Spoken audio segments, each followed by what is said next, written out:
Hey, good morning, everybody. It's Jerry Maniak. Excited. I got some stuff for you today, so excited to be with you this morning. Just going to let a few more people get in here to the call, and we'll get rolling here on the call here in just a couple minutes. Thanks, guys.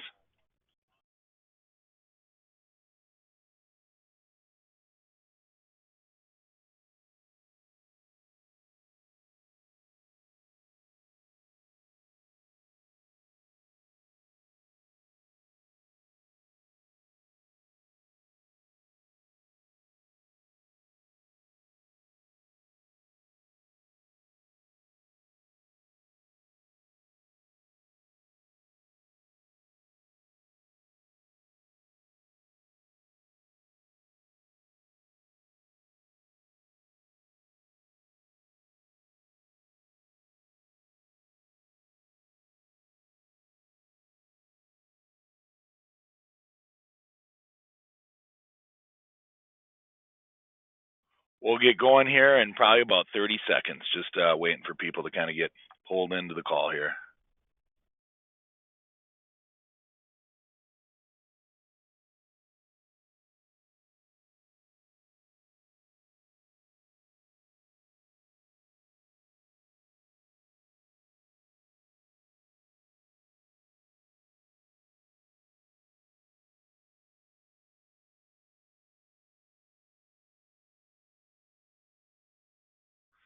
Awesome.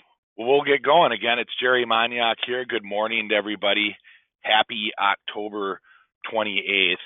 Kind of a interesting point that I saw today. I got some good stuff for you today. But one of the things I saw this morning on the news was they said this was the 31st time in history that we had an NHL game, an NFL game, an NBA game, and a MLB game. So all four of the major sports all having a game on the exact same day. I thought that was kind of interesting that it would be only the 31st time, but I don't know. I guess when you think about it, that maybe is kind of a decent amount because all those sports have been around since the 60s, and you'd think it probably happens at least. Maybe it happens once a year. Or I guess it sounds like it's probably happening every other year, but I thought that was kind of an interesting point. On a product note, kind of the nice thing is it feels like in terms of rate changes and things, we've at least kind of started to settle in a little bit, which yeah, it's nice because we don't constantly have these rate changes and deadlines to be able to get applications and things like that. Global Atlantic did just have their deduction, or they lowered their income rider payouts. That went in effect today, so any of those Global Atlantic income rider applications needed to be in yesterday. I know I saw a bunch of those come in because they had some great payouts and whatnot. And then kind of an oddity, I haven't seen the actual announcement yet. I think it will be going out, but it sounds like Athene is going to be actually raising their bonus a little bit. And they're going to go ahead and I think they're going to raise their rates a little bit too. So maybe taking advantage of the end of the year and they want to get some business in and kind of hit that nut that they have for the end of the year. But that's again, that's a great product. Last time I was on here, I was talking about Roth conversions. That Athene Performance Elite has the partial Roth conversions on it. I think that that's a great option for doing those Roth conversions. And being we're getting to the end of the year, I hope those of you guys that if you're out meeting with clients and talking with them about probably RMDs or various other things, that you're talking to them about Roth conversions too as well. So if you have questions on that kind of stuff, you can feel free to reach out to me, and I'm happy. Anyone on the team, Nate or Dan or myself, are happy to help you guys out. So this kind of leads into the topic for the day here, and the difference between successful people and unsuccessful people, and some of those habits. Just want to spend a little time talking about those, and I think it's very important, especially with us being business owners. We always have to kind of keep ourselves in check because we're the boss, and being aware of some of these things can help us from avoiding some pitfalls that are out there. So successful people, kind of kicking off here. Successful people give other people credit. I think the words are a little messed up here, but give other people credit and take responsibility for their failures. Unsuccessful people take all the credit for the victories. Successful people accept responsibilities for failures. Unsuccessful people blame others for their failures. And I think that's kind of an important one because naturally, if most of the time, especially in business, but really in a lot of things in life, if we're not someone who actively looks and takes responsibility for their failures, then we can't make any changes or adjustments. As we all know, or at least you would think we would, when it comes to failures, that's where most of our wins end up coming from because that's how we learn from those failures. If we are learning, we can't learn from failures if we're not taking responsibility for them, and that's huge in business. I know I hear a lot of people, they really do say that that's where the successes are found. They're found in those failures. So if we can't ever acknowledge those failures and just kind of take them on, also it makes us look like a poor leader too. So if we have employees and people around us, they can see that our employees aren't silly. It's just not a great take, and I could see it also makes you an unlikable person. So I know there's a saying out there: the more people you know, uh, it's more important the people you know than what you know. So, and I think that kind of goes into that. And people like people that take responsibility for failures. So, I think that's going to make you a more likable person too, as well. I think the next point kind of pulls into the exact same thing too. Successful people compliment. So you're always out telling people, how great they are, what a great job they're doing. Look at what you've done. You're smart. You're a great presenter. All of those things. Whereas unsuccessful people, they're kind of haters a little bit.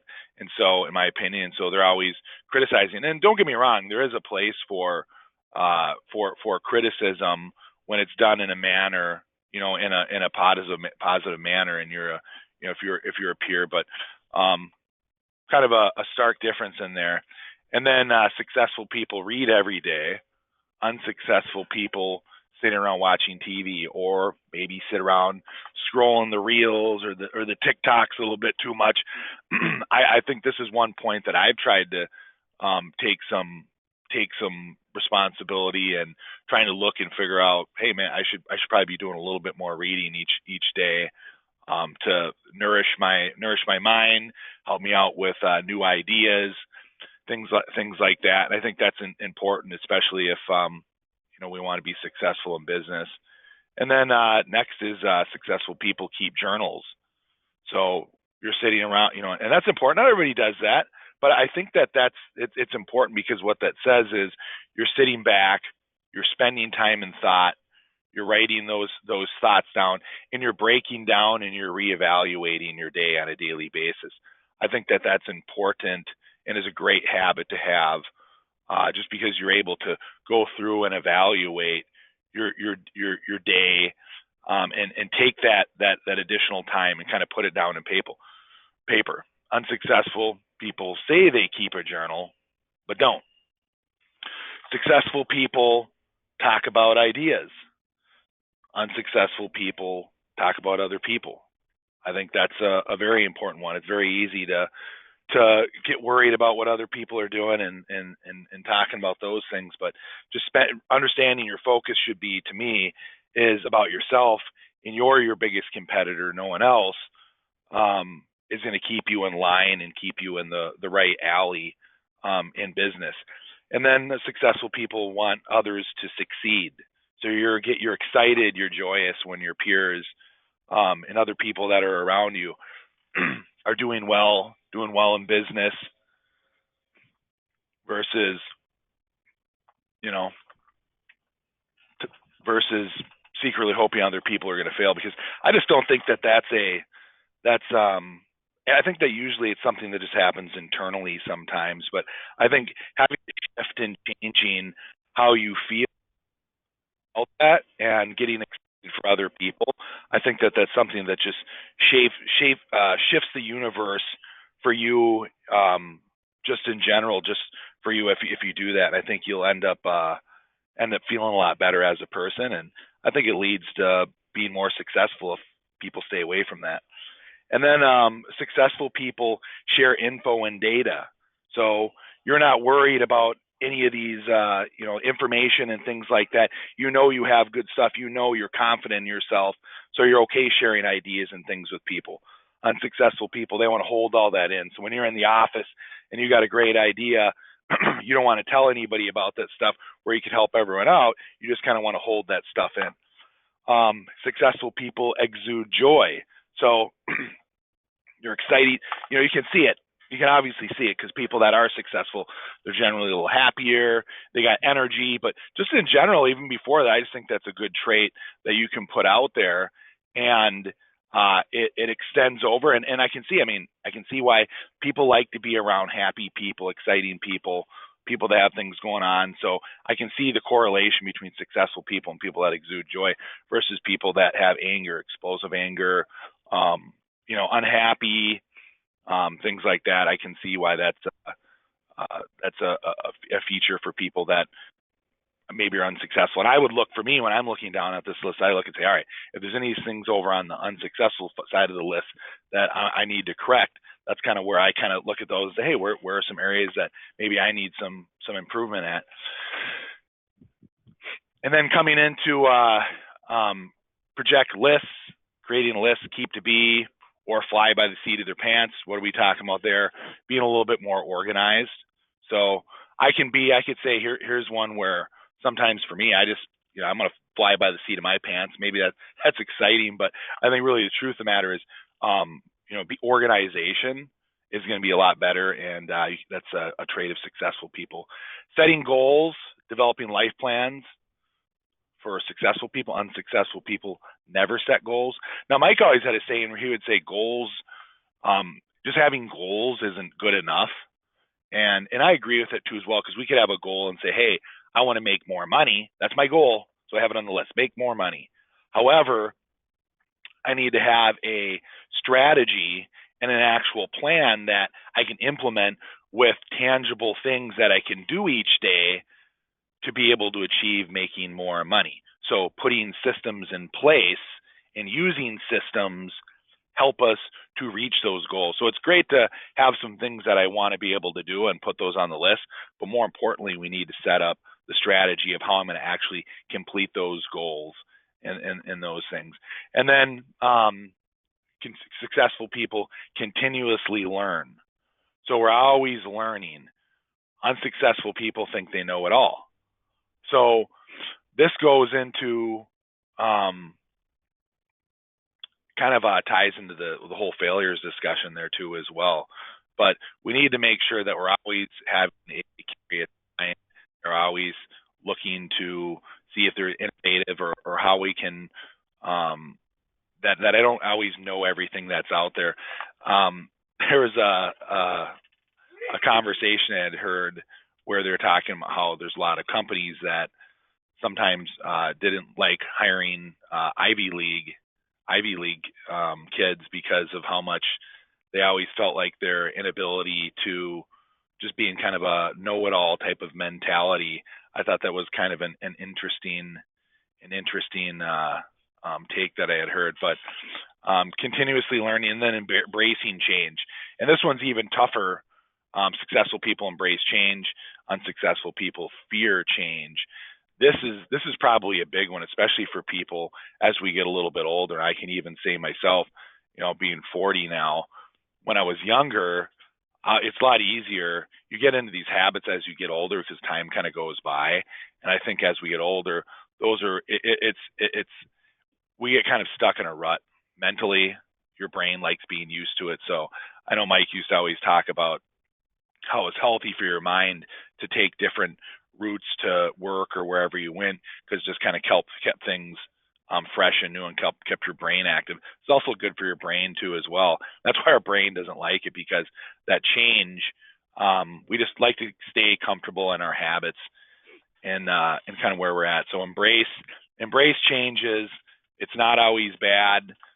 Sometimes that change needs to take place, whether it's in business or however that is, to help you take those next steps forward. Because if you keep doing things the exact same way, you can't expect there to be a difference. So these are some of those things. Think about them. grab one. I know there's a few items in there that I can do to help improve myself and help put myself in a better position to be more successful in what I'm doing, and I hope that's helpful there. So this kind of leads in here to a little bit more of our topic here too as well. So what is our most valuable asset? What is it? There's a lot of things that people value out there. And this one, seems like the older I get, the more this kind of hits home. What is that most valuable asset? Time is more valuable than money. You can always get more time, but you can't get more money. Absolutely, it's time. And the older I get, like I said, the more this starts to hit home with me and kind of understanding and really where I spend that time. And really, our successes and our failures greatly are attributed to where we spend our time and what we do with our time and what we do with it in general. So there's kind of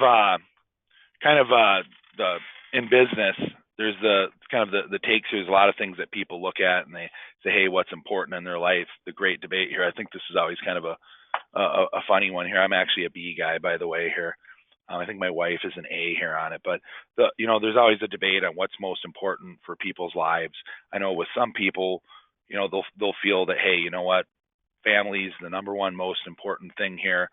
And in situations when it comes to, in some people, they say, hey, it's business. Business is the most important thing, and it kind of, you can debate between that. I mean, I think that some people would say that, hey, family is most important, and I've had guys where, in the middle of the day, they're, running their kids to practices and various things like that, and maybe they're not open as long, and there's appointments and opportunities that they miss because they're running around.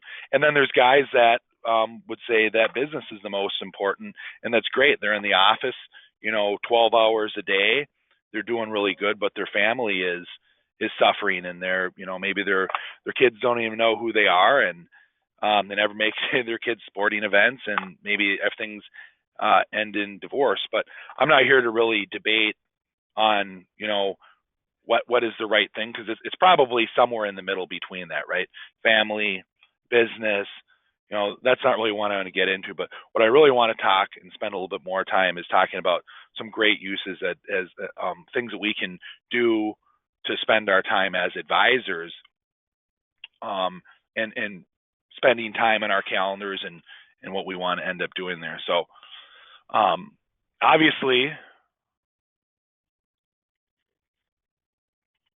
meeting with our A clients is going to be a big thing that we want to be spending time doing. What I've heard is they've said is, so with our clients, the number one reason why people leave their advisor, I think it was like 75% of the time, it wasn't because of lack of return. There's items and things like that come into effect sometimes. It wasn't even fees, too high fees or lack of return. It was 75% of the time it was from lack of touch.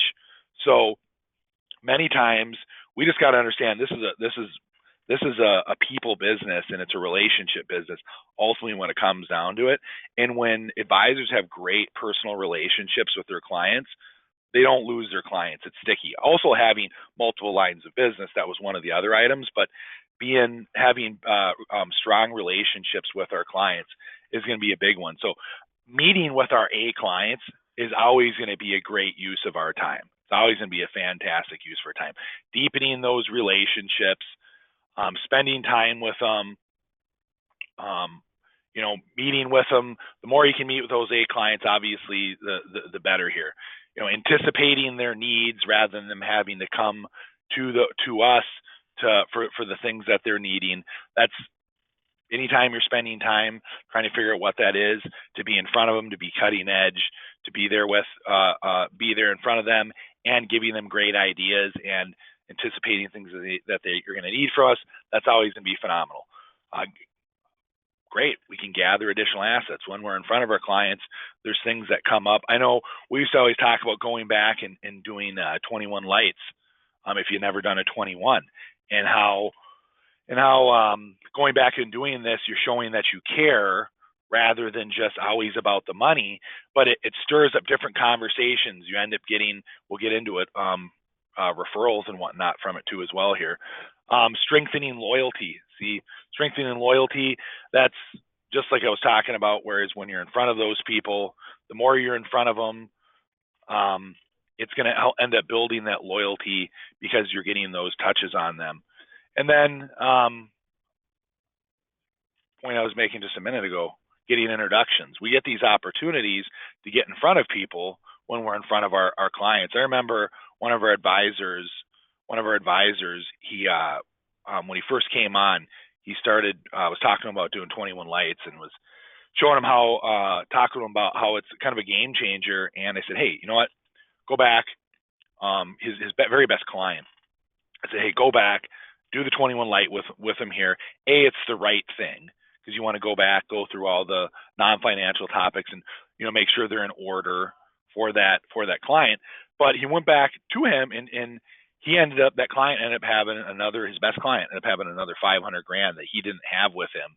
He was able to move that money over, and then he also referred him to his brother to do a 21 light as well. And so a guy that was a client that he had made, that he was his best client, said he had everything, because he went back and spent additional time, did that 21 light, he ended up getting an introduction to as well, and ended up, getting $1 million in assets there. So what about the B and C clients? So obviously the B and C clients, we don't see them as often. We probably go and see them maybe once or twice a year. Obviously you want to make sure you're visiting with them. You want to see if, they're kind of moving in and it's time to move them over into an A client, visit with them, seeing what's new with them. Because they're still great clients, but you have to kind of maneuver your schedule when you're taking good, you can only see so many clients. So that's why we obviously have our A, our B, and our C clients, and we know who those are. But we still want to be able to get in front of them too as well. So I think that, we have our great ways to be able to do that is we have, your annual events. I know Mike always did kind of a picnic in the summer. I think is a very smart thing to invite all your clients to. You can get in front of your A clients, your B and your C clients doing that. And during Christmas time here towards the end of the year, Mike would rent some buses and he would always do a tour. He would do a Christmas lights tour. And then we obviously have our monthly newsletter, and then we have drip mail. If you don't have a drip system, this would be a great thing to be able to do is go get a drip system going. We can help you with that just to constantly be in front of them. But all of those touches are very important and are things that can lead to introductions. And that's kind of that's one of the reasons why we want to be getting in front of people too as well, is to be able to get those introductions. And there's no real foolproof way, and there's always the couple introductions that we're going to get the year just because we're kind of get them, but there's always been this hope to be able to get nonstop referrals. And when you're good to your clients, you do get referrals. I'm not saying that happens, but and there's times from time to time, you can ask people, say, hey, am I doing a really good job? Well, don't forget about me. Make sure you talk to people. The problem with that is with clients aren't salespeople. And so you can tell them, hey, go, talk to your clients and go ahead and tell them, hey, if they need an advisor, they'll do it if someone asks them, right? If someone asks them, hey, who do you use for an advisor? They'll tell you, but it's not that often that's happening to people. So, but to have them out there actually mining for you and saying, hey, you should go meet my financial advisor. He does this, and this. This is why he's really great. Typically, what are most of the time are they going to say? Well, I already got an advisor. So the deal is we're used to rejection as salespeople. Our clients aren't necessarily. So how many times are they going to get rejected before they go ahead and they say, nah, I'm not doing that anymore? Probably not long. So I have some ideas and some things here we can kind of look at that have been great uses of time and our ways to be able to make it a little bit easier for our clients to be able. These are some things that we can do that are low cost options that I think are fantastic uses of time to help us get some introductions, or just flat out good uses of time. We'll talk about our calendars and filling that in a little bit here as well. But I think great uses of time and financially are going to be hosting small client events with clients' friends. Okay, so off the get go, and so many of these things are just simple ideas and stuff that I think so many of us. And I'm happy. Give me a call. I'm happy to chat with you guys about this too. Some of these are simple ideas that are things that you can do that make um a massive impact in your community. I mean, really building. There's you can all marketing doesn't have to have tons of money involved and mailings and everything involved in that. There's these simple items like this that we can do. For instance, birthday party. So you could talk to, one of your very best clients, talk to his wife and say, hey, his birthday's coming up. What do you guys have planned? Oh, you guys have something? I'd love to throw a party for you. Let's go ahead, if you can, invite, 10 of his best friends. I'll pay for dinner or somewhere where you can get snacks, whatever, maybe a fun place. There's a lot of different options. Could be like a bowling alley or who knows, a golf simulator, or it could be a Top Golf, whatever it might be, or even it could just be a restaurant. Go to dinner, say invite some his 10 best friends. I want to host the party, and then simple thing. All you do is you're not going to be here selling and pitching everything. You're just going to do a toast to Tom and say, happy birthday. You've been a great client. Here's to another, 35 great years. You're the best. And then that's it. And you just host it. You're not out here selling it, but you get an opportunity to mingle, and it's going to be evidently it's going to get out. You help host the party, and they're going to say, people are saying, well, geez, his financial advisor hosted a birthday party. That sounds pretty awesome. And you'll get into conversations and things about it. And I just think that that's such a cool idea and a way to go about meeting people. It's all about meeting more people. We have a lot of advisors that are on the system that are really great at just getting out there, shaking and moving and meeting people. And when you're more likable, talking about those characteristics that make us more successful, just being around people and being a likable person is going to pull you into situations where you're end up getting more business. Hosting a retirement party, client advisory board. You have a client advisory board where you have some of your best clients come in and hold a meeting annually where you guys put together ideas on how to have a better client experience for them and for your other clients, and talking about those different ideas. I think that's a great way to make your clients feel important, that their voice is heard, and to have discussion with them, and I think it's just a great opportunity. I think this is always a great one too. It kind of goes into like a birthday party. You could host a wine tasting, right? So you can go to the local winery, host a wine tasting, say, hey, your ticket to come, we want you to come here, and bring a friend with too as well. Just bring a friend. You don't necessarily have to go in there and sell, but hey, it's a wine tasting hosted by Jerry Maniak Financial, and you get an opportunity to meet and talk. And again, like I say, hey, is their advisor hosting wine tasting? Is he putting together these fun events out there too as well? Golf lessons, great one. Some of you guys are golfers. You could hold a group golf lesson. Say, hey, bring some of your friends along, and it gives you an opportunity to meet them, talk about in a calm, non-salesy fashion, to be able to get in front of them, very cheap and expensive to be able to go do that.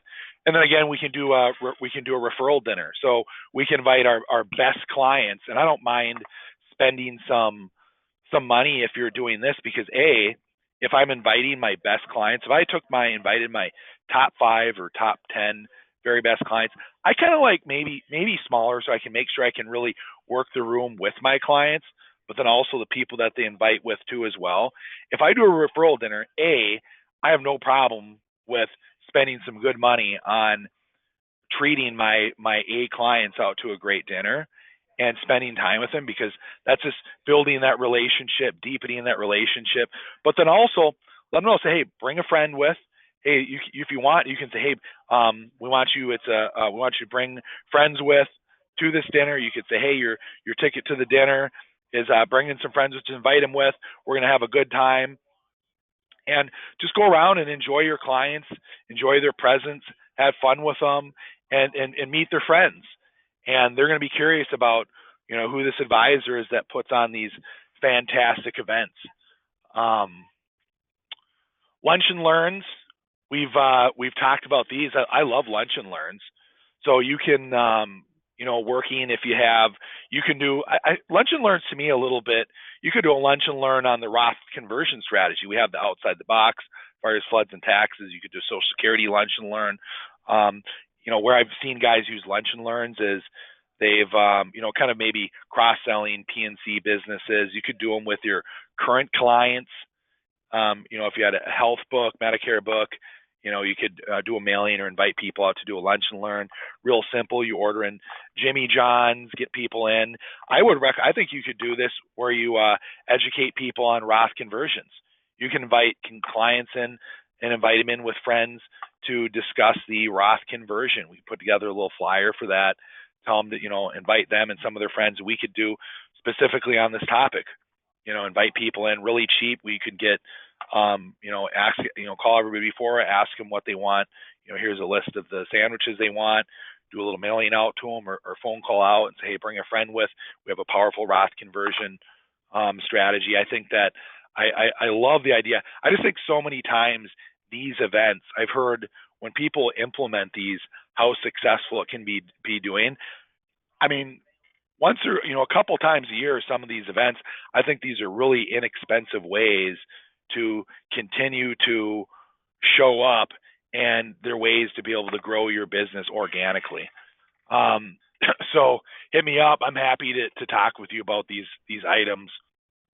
Other best uses of time here: block in business building time. So creating and reviewing your business plan. So looking at this, I don't know if it's annually getting together and actually looking. Do I actually even have a business plan? What is my business plan? How am I going to? What am I doing? This kind of goes into about like setting goals, but more importantly, setting the strategy here. All right, so I want to bring on more business. Maybe looking and saying, hey, how many new clients am I getting in front of? Well, you could say, hey, I want to get in front of more clients. Well, how am I going to get in front of those new clients, and start implementing and putting that strategy together? We talked about it could be, hey, I'm going to start doing referral dinners every other month. I have a lot of clients. This is a way I want to leverage the fact that I have clients, and maybe I want to do low cost marketing. So what are those strategies? I'm happy to sit down and talk with you guys too as well, and help you with developing some of those areas that you want to more fully develop, and looking at those things with you. Researching additional ways to leverage your niche. So what is it that I do really well? What are those things that I do do well in my business? Maybe I'm an outstanding when it comes to health insurance. Maybe I have a tax practice. Well, how can I, leverage and take advantage of that tax practice to help build my financial services practice more? Maybe I happen to be around a lot of teachers. I have in there, but sitting back and actually taking time to figure out how to take advantage of that. And then it's important to review your office efficiency.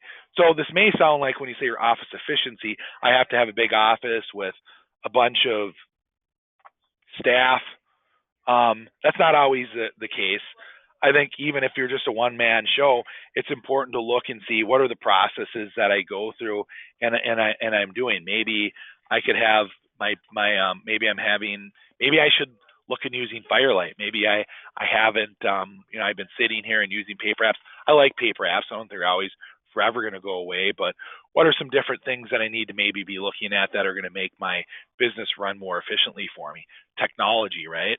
Maybe I do need staff. I have guys that make great money and they can go ahead and they should probably be hiring an assistant and going and getting an assistant, giving her a good wage because she's going to start taking a lot of things off their plate, like all the applications, follow up stuff on business, and they spend time, all this time doing all that when they could be spending time worrying about being in front of new people, getting in front of new people, and they're making 250, $300,000 a year. They could pay someone 70, 80 grand. So now you're down to 220 from 300.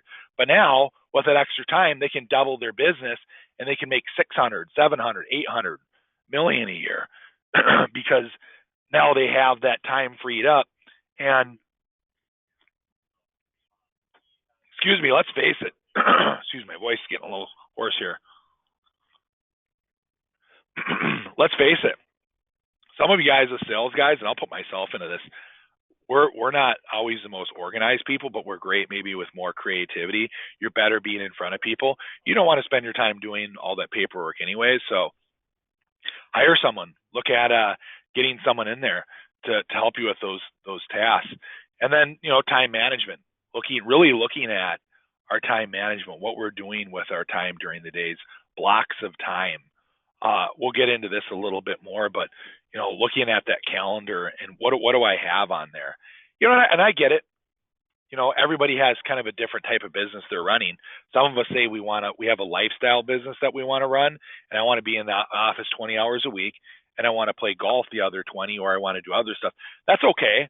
But still, even with that, time management, if I've decided that I want to be in the office for 20 hours a week, let's make sure that we're taking advantage of that. And I guarantee you, if you evaluate and look at your calendar, you're going to find time and things that you could be spending better, and you can make your time spent better and more efficient. And then spending time brainstorming with your staff. That's something that I get together with the team here, and it's very important with taking that extra time. Some people say, I don't have enough time. No, just go ahead and put that 30 minutes in. I guarantee you wouldn't miss it. Making sure that you're going over ideas, hearing everybody out on the team, but brainstorming, it's big. Read a book, great use of time during, but something I probably need to do a little bit more. But that's reading's always good because that it promotes ideas, and ideas are always going to be great because it's embracing change. Good ideas come. Reading's great. Obviously not during the day. I don't want to do that. Practicing a skill. So, seeing people. I think Godsing is probably one of the most important skills. Mike used to always talk about, or still talks about it, that how important getting on people's side that skill is. You used to actually argue that it was almost more important than the scripts themselves, getting on people's sides. And I think that's a great skill to be practicing. You can turn on talk radio or sports radio or whatever it is, and if you spent 15 minutes, 10 minutes getting on people's side, on your way into the office, they say they're in there, talking about that face mask that happened on the Minnesota Vikings, and our point of view is it's so bad, it's horrible, but you could spend some time, getting on someone's side about why the Rams fan with why the refs were okay, that it made sense, that they didn't have the point of view. Point is practicing a skill, putting practice in it, honing that skill. Maybe it's memorizing some of the scripts too as well, but practicing a skill I think is going to be something. And then again, learning something new. So learning things new, it's going to keep you sharp. It's going to keep you on top of things. There's always some new things to be learning out there in the business, especially if we're having some failures. We definitely want to be learning from those failures, of course. So worse use of time. So there's look at that, the old cell phone. That's a great way to to drain. It's good to take a look. They actually have. It's funny. It shows right on here. They have on the iPhone. It has an item that shows you how much time you spend on your phone. I think that's a really great item to have on there and to take a look at it. I think it's kind of puts things in perspective. You look at the end of the week and it says, oh, you spent this much time on your phone, and you kind of think to yourself, gosh, I could have maybe spent a lot more time in a better, more efficient way. So staring at our phones, I know there's a lot of really great things technology can do for us, but also staring at our phones is creating in the world we live in today with kids and adults and everybody, we have a mental health crisis right now, and I can't help but think or believe that being trapped inside of our phones on a very long for a lot of time is a contributor to a lot of that. So definitely spending too much time, it can be a really a great thing for us, but too much time spent on our phones can be a detriment to ourselves and our businesses. And then spending too much time, I mean, Mike used to always say, just sitting around reading the paper. I think that, it's great. There's great news. The news is awesome. It's fun to me. I think a lot of times it can be entertainment, but we've had guys that got up and read the Wall Street Journal and were just kind of reading about some of these things. And, it's good. The news is important, but it's not work. It's not helping us necessarily move forward. We need to be in front of clients and helping clients. That's how we're going to do well. And it's interesting information, but it's not work. Just because we read about how well the Apple stock was doing or some company was doing, it doesn't necessarily. It's good information, but it keeps you ahead. But I would say during the workday, it's probably more of a waste of time. And then emails are great. We get them from our clients, but I have talked to a lot of people. They just spend too much time reading offers and deals and different programs from different IMOs. You can shoot them over to me. I'm happy. If there's anything out there that we're missing that we need to be doing better, shoot it over. I'll let you know if it's relevant. We can implement it in here if there's some good things out there. But stay focused on what you're doing. It's so easy to get distracted in this business with shiny red balls and things that are out there. But we really need to put our focus and attention on what we're doing. Get in, use your the 21-point checklist, practice that, learn it. Know your niche, get in there and do that. But if we're always constantly distraction, it's kind of like when you're on the football team and you're in practice, and all of a sudden, instead of focusing on what we need to do, and we're always staring over, looking and seeing what the soccer team's doing. We need to focus in on what we're doing. If we're making a change, we're going to do something, you do that. But when you're working on something, focus in on it, and I think it'll make a big difference rather than letting yourself get distracted during the day. Focus in on what you're doing and do it to the best of your ability. How to turn awful meetings into awesome meetings? Problem. A lot of times they're too long. Clients are never going to kill you for or berate you for tightening those meetings up. Solution: keep to the agenda, have it streamlined, stick to it, respect ending times, right? So I think it's really important to really have an agenda. We want to listen to our clients. We want to ask them questions. You're going to have that, but it's good. Hey, be a little friendly with people, catch up a little bit, then boom, right into that meeting. Stick to your timelines there, and that's about having just a good schedule. I think just having a good schedule, and as you get more and more, you get busier and busier. If you're bringing on more people and you're doing more things, I think it's very important. I think clients appreciate it too as well. Get them the information that they came here to see. Go over those items with them, and have an agenda. I think it's very professional too as well. And it makes meetings great. It makes them efficient for you, so you don't run over there. And then you can't be all things to all people. So, I think I've had people, advisors, that have said that they kind of looked in where their kind of best clients were, and they've kind of trimmed and really tried to focus on the people that were the best fit for them. And for them, it worked for them, and it was the best thing for their business when they really kind of trimmed down their clients. Maybe it's, hey, I only want to work with retirees. So pre-retirees, just aren't a fit for me. And it was a great thing for that advisor, and he understood that. And so just really understanding what your business, what it is, who you want to be. Maybe it is. Maybe you spend too much time. I've had some advisors that for their decision, they said, hey, you know what? Maybe having my 6 and 7 and working on the security side thing wasn't the best fit for me.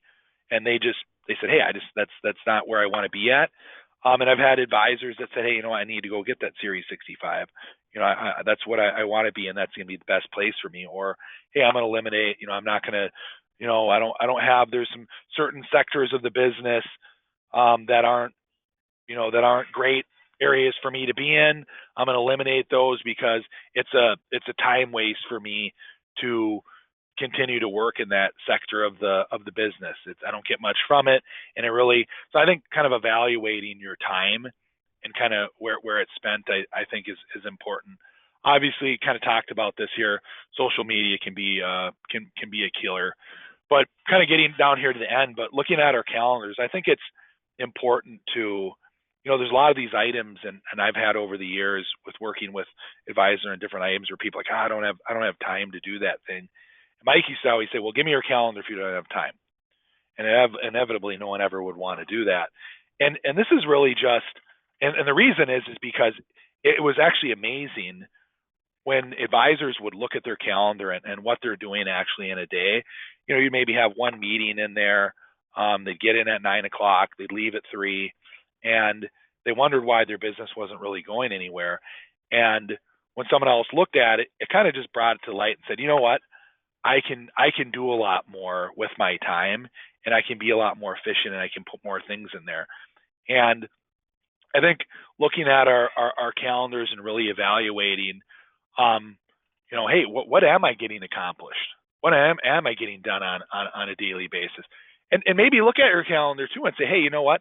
If I had an employee that I was paying $50, $60, $70,000 a year, and their calendar looked like that, would I want to employ them? Would I feel good about that? And I think this is different for everybody, but if you want to make a difference in your practice and you want to move it forward, and if you're happy with how things are kind of going right now, you're happy with the amount of income you're making, you like the lifestyle, that's great. Then you just keep kind of doing what you're doing. But if you want to move forward and you want to take those steps to do more than you're doing now, and maybe being more successful than you haven't had that, then you have to look yourself in the eye. And I think looking at the calendar and evaluating, is the calendar, does that look the way I want? And am I being most efficient with my time? So there's a lot of different places that we can kind of go, and we can look at there. So, you look at that calendar, there's, outside of weekends, vacations, holidays, 8 hours a day, there's about 1,720 hours in a year. What are we going to do? What are we doing with those hours in the day? Where are we spending them? Like we talked about, kind of bringing back the center in the beginning is where we spend our time. Our most important asset that we have really is our time. So where are we spending that time? And no matter how you do it, just know, it's good to know, are you happy with where you're spending that time? Do you want to spend more time in business? Do you want to spend more time with family? There's no right or wrong answer, but what are the results, and what do we want out of that? And know where you're spending it, and spend it wisely, right? So, hey, in terms of some of the small events or anything like that, if you guys are interested in implementing and you want to talk more about some of those items, I think those are great uses of time. I'm happy to chat with you guys about any of that stuff and go over some ideas. But I hope that this was helpful. You enjoyed it. I wasn't ranting too much or anything. I think this is it's something that I look at myself too as well, and I think is very important. So with that, I hope you guys have a awesome end of October. It's still a little bit warm up here in Minnesota. Get out, do some fun things with your families and in that spare time. And everybody have a fantastic week, okay? Thanks, guys. Appreciate you guys. Thank you.